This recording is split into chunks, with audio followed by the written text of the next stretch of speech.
Howdy, Agneland. It's your host, Grant Gaspard, on another episode of Home Turf. This is our fourth episode so far. We are constantly improving. We are constantly getting better at this stuff. This is our fourth podcast, and I'm excited. I'm ready to get going. It was a busy week last week, and with me is no one. I'm by myself, going lone wolf today. We have a lot of information to give y'all, but I will try my hardest to give y'all the best information the best way I can. Kay, she's gone. She's covering the women's softball game, and our other editors are busy preparing for this upcoming week. A lot of sports coming. A lot of sports this past week we got covered. We're trying to get them articles out to y'all in this upcoming week as well.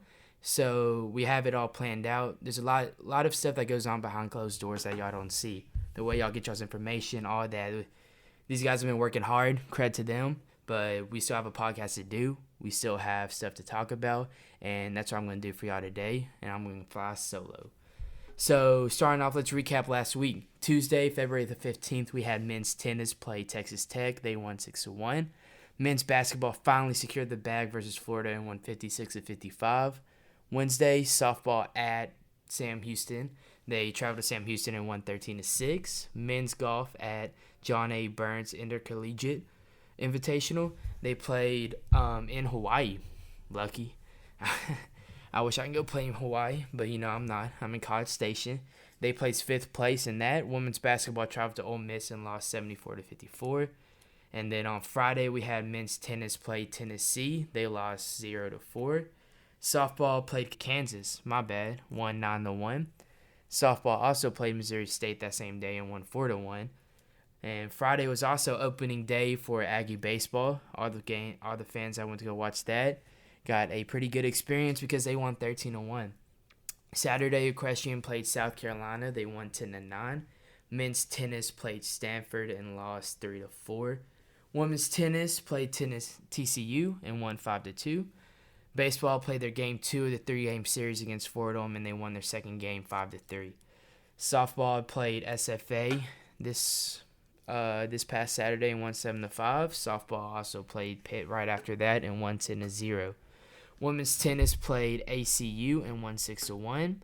And also Saturday was day 5 of women and men's swimming and diving SEC championships. The men's swimming and diving placed 5th in their SEC championship with a score of 865.5.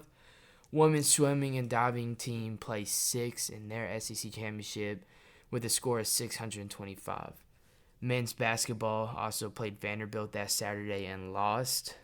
Was hoping to get another win after being in Florida at home. Had to travel with Vanderbilt and lost. Sunday, softball played Kansas, won 12-0. And baseball just hit a big walk-off today. As y'all don't know, we do record on Sundays, try to get y'all the podcast out on Monday. So just as that's happening, we're researching, we're getting this podcast together, trying to get the information ready to give out to y'all. Aggie baseball just hit a walk-off. Logan Britt won 5-4. And that was all from last week. I have a lot of sports coming this following week. We're going to sit back. I'm going to sit back and discuss in further detail what went on this week.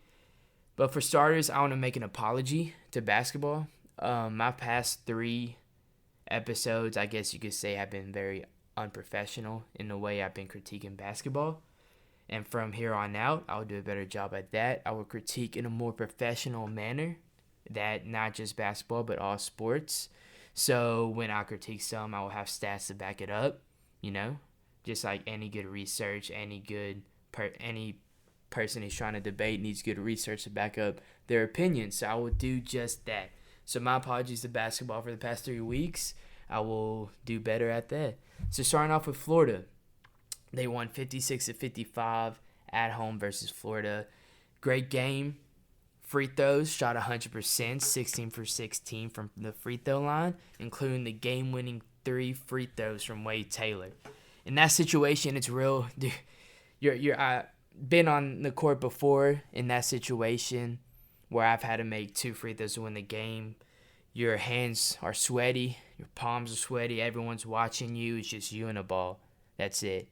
And Wade Taylor was able to succeed in that moment and made all 3 of his free throws, putting them up 1 and secured them the dub.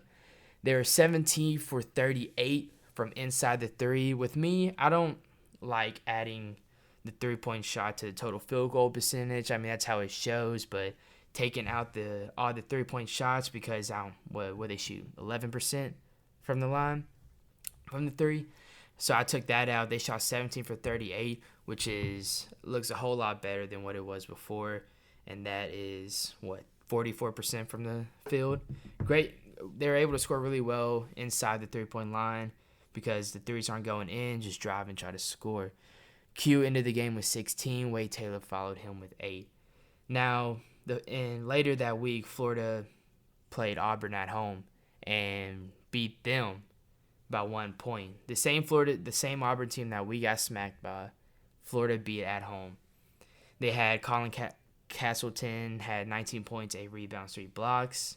And one of my favorite guards in the league, Tyree Appleby, had a career-high 26. After only dropping 3 against A&M, he improved that game. But, people often say, like, all right, so who's better than who? We beat Florida. Florida beat Auburn. Auburn beat us. You have to think of matchups when it comes to basketball. Matchups is something we lack with a lot of teams, and that's why we're in the situation we are. Florida was able to have someone to guard their centers, Walker Kessler, Jabari Smith. Jabari Smith had a great game that game, but they had a center that they were able to match up with Walker Kessler, someone who we struggled guarding in the game we played Auburn.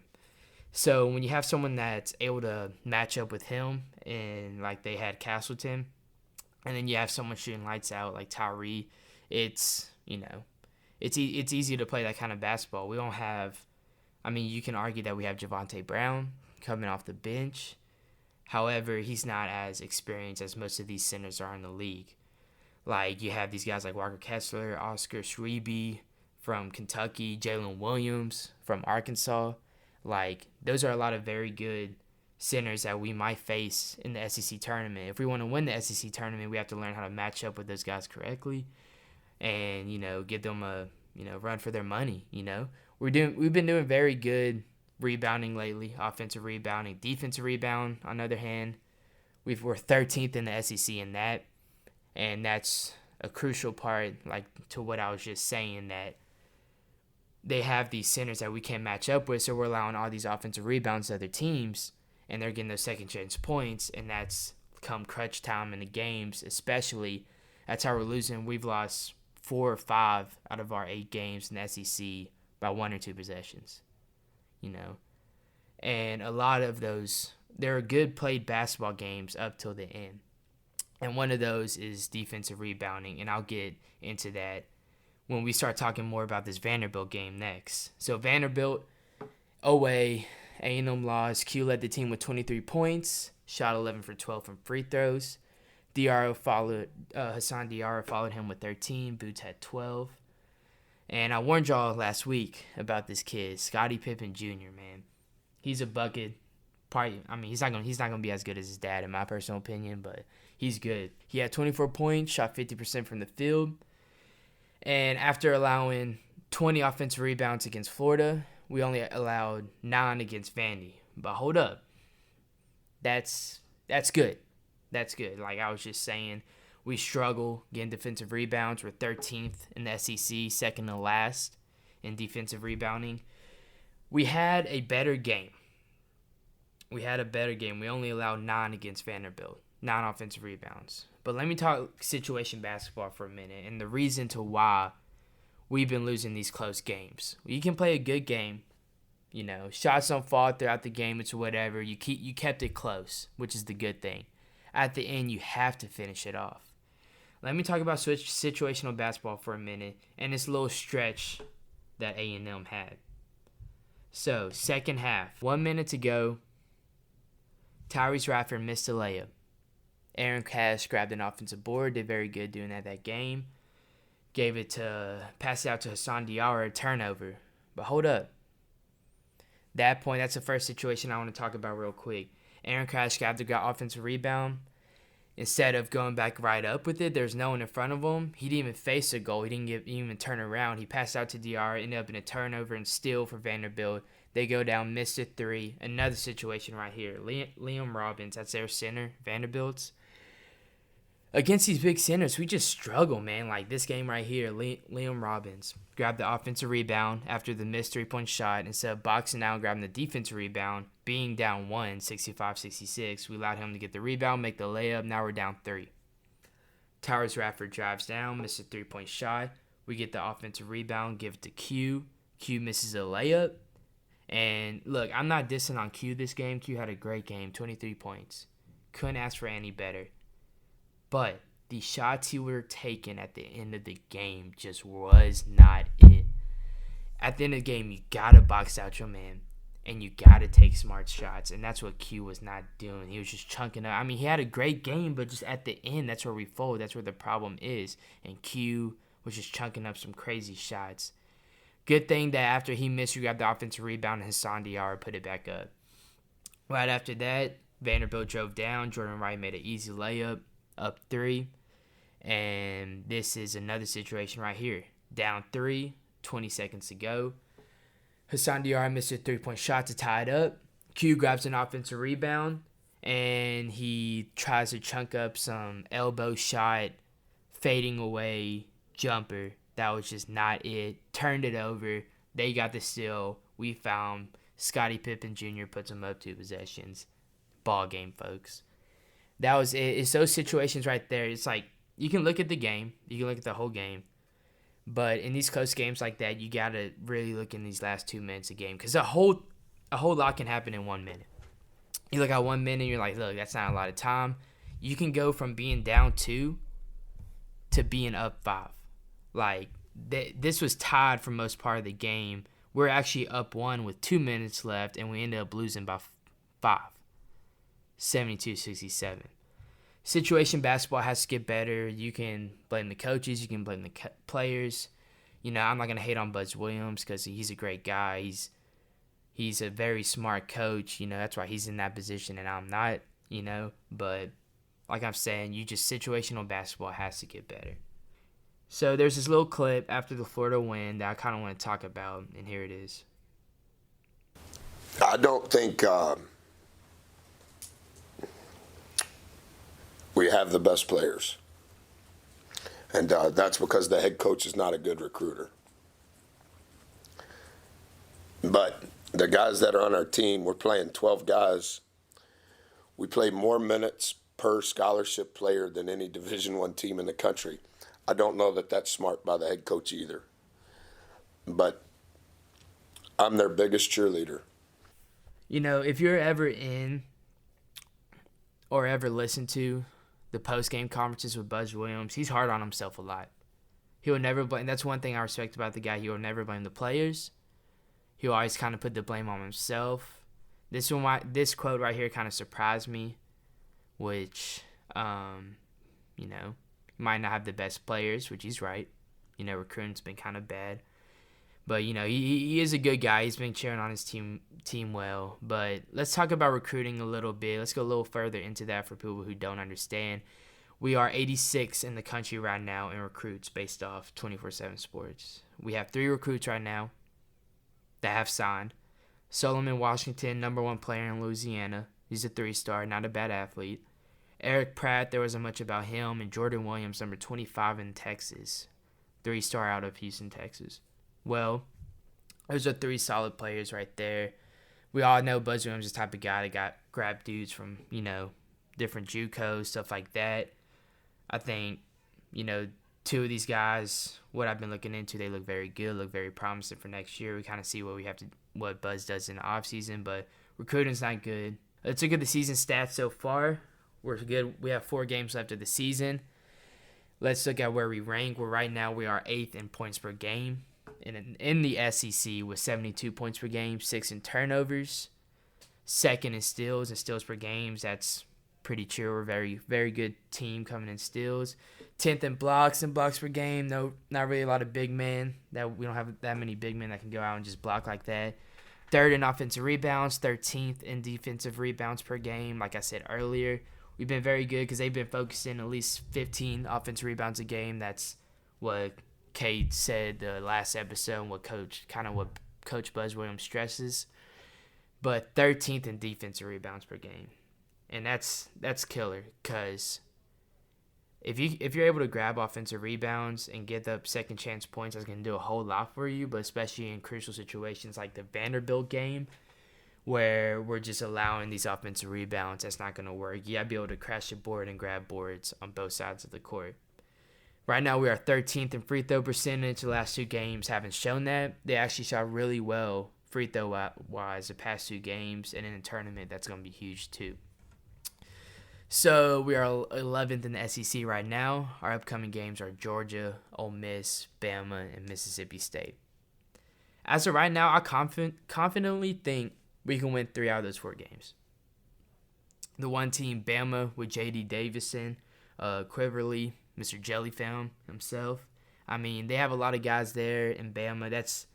If you look at their stats right now, if you look at their record, it might not show that, but this is a team that's going to be really dangerous in the March Madness tournament, as well as the SEC tournament, a team to watch out for. You got to be on your toes, especially traveling to Bama. That's going to be a crazy atmosphere, very good college basketball environment over there. You got to be on your toes and come ready to play. You can't go into Bama like you did against Auburn and just play on your heels and just take it, because you got to go in there and take it, because Bama's going to play hard. They're going to go out and win. The other games, Georgia, last time we played Georgia, it was 81-79 win. We all remember Marcus Williams' 3-point shot. Haven't really seen that shot since. Ole Miss, another good game you can win. Mississippi State's a team with a lot of potential. They're young. They're a very talented team over there. If A&M plays on their heels, they might lose that one as well. But confidently, I think they go 3-1 right here. Win 3 out of the 4 games. All right, so if the SEC tournament ended today, as of right now, we have Georgia in the first game, and once we win, we go play Bama.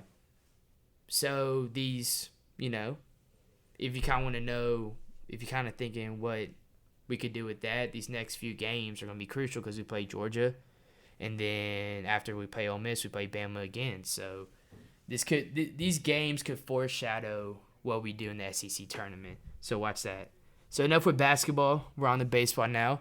Shout out Aggie Baseball. They had their opening day this last Friday. It was packed in College Station. Everyone came up, put up a good crowd at Bluebell Park. They swept Fordham. First game starting off with Friday, they won 13-1 opening day. It was loud, it was packed, and some good baseball. Saturday, beautiful day to go watch some baseball. They won 5-3. We witnessed the first home run of the season by Trevor Warner, sophomore third baseman. And then Sunday, ended up winning today, which is Sunday, 5-4. Bottom of the 6th, Brett Minich hits a home run, puts the first score of the game. It was kind of quiet with the bats until the bottom of the 6th when he did that. And then got to the end of the game. Fordham got up 4-1. We kind of cut down the lead. Austin Bose had an RBI, made it 4-3. And then Logan Britt, time to shine. Hey, don't fold. Don't be laundry when it's your time to shine. You can't fold under pressure, and he did not do that. He hit a walk-off homer, gave them the win 5-4. They swept Fordham. Now, let's take a look at the pitchers this weekend. We had Nathan Detmer. He pitched 6 innings, had 7 strikeouts, 3 hits, and only allowed 1 run. This is his second year at A&M. Last season, his spotlight moment was pitching against TU, Texas University, at home when they won 2-0. Pitched 6 strikeouts that game, 3 hits, and allowed no runs. He pitched a very good game. So Saturday, we had Micah Dallas transfer from Texas Tech pitch. He pitched 6.1 innings, had 5 strikeouts, allowed 7 hits, but only allowed 1 run. He transferred here from Texas Tech. Looks like a very promising pitcher. I covered that game Saturday. He pitched a very good game. And then lastly, Sunday, we had Ron Prager, freshman pitcher, first time starting. He threw not as much as Nathan and Micah did, but he pitched 4 innings. but he had 3 strikeouts, only allowed 2 hits, no runs, and forced 5 groundouts and 3 pop flies. So not a horrible day by Prager, but I think all the pitchers pitched really well. We'll see who we have coming up. They play Lamar Tuesday. We'll see who they pitch then. But the name we must discuss about this weekend is Trevor Warner, man. He was absolutely hitting tanks all weekend. Had a great game. Friday, he hit 3 for 4, 4 RBIs. Saturday came up and hit the first homer of the season. 410 moonshot to left center. And right after that, he had a double. Ended up having 2 RBIs. Sunday, he only had 1 hit, went 1 for 4. But overall, really good weekend for Trevor. So let's kind of look into, because a lot of these players on the team right now are transfers. It's not a lot of the same players we saw last year. For example, leadoff hitter Cole Kaler, he's a transfer from Hawaii. He didn't really have no hits this weekend, but he got walked 5 times and had an RBI, a little pop-up RBI. Had a pretty good weekend. He got on base, which is honestly the point of the game, get on base and go score. Secondly, first base, we have Jack Moss from Arizona State. We have Troy Klunch. He's from Oregon State. He was on first-team All-Pac-12. He was a first-team All-Pac-12 catcher last season. Really good. Left fielder Dylan Rock from UT San Antonio. A lot of transfers this year on this Aggie baseball team, and it was fun to watch this weekend. They, look like they're gonna have a very good season. We'll cover it next Sunday too. How they did this week, but yeah. So that's all I got for y'all today. Let's look into next week real quick, what we have coming up. So starting off, February 21st, we have women's golf traveling to Houston to play U of H. Tuesday, we have men's basketball playing Georgia at home, and A&M playing Lamar baseball at home. So going to Thursday, we have women's basketball playing at home versus South Carolina. And then we have the weekend where it gets pretty packed. Women's swimming and diving have a meet at home. Track and field have their SEC Indoor Championships this weekend at home. Softball plays Tennessee State to kick off their Reveille Classic. They have their second game of the day right after that against Texas Southern. Men's tennis plays Oklahoma in OU at Oklahoma.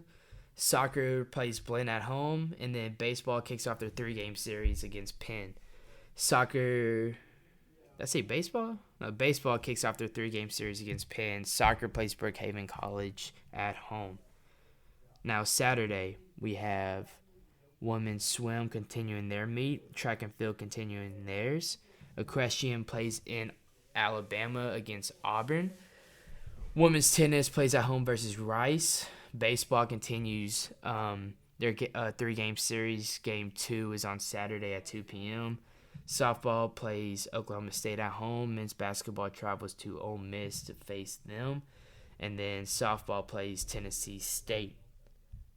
Now, lastly, Sunday, we have the swimming and diving meet continue, day 3. Softball plays Oklahoma State to end the Reveille Classic. And then we have women's basketball at Georgia, baseball playing game 3 versus Penn, and men's tennis versus SMU. Now, that was a lot of information today. I appreciate y'all's patience. And this was my first episode alone. Next week, we have a lot to discuss, including Coach Sydney Carter. And Kay will help me go further into that. And a lot of sports going on this week and a lot of sports to cover next week. So I appreciate y'all coming on, and gig 'em, and thank y'all.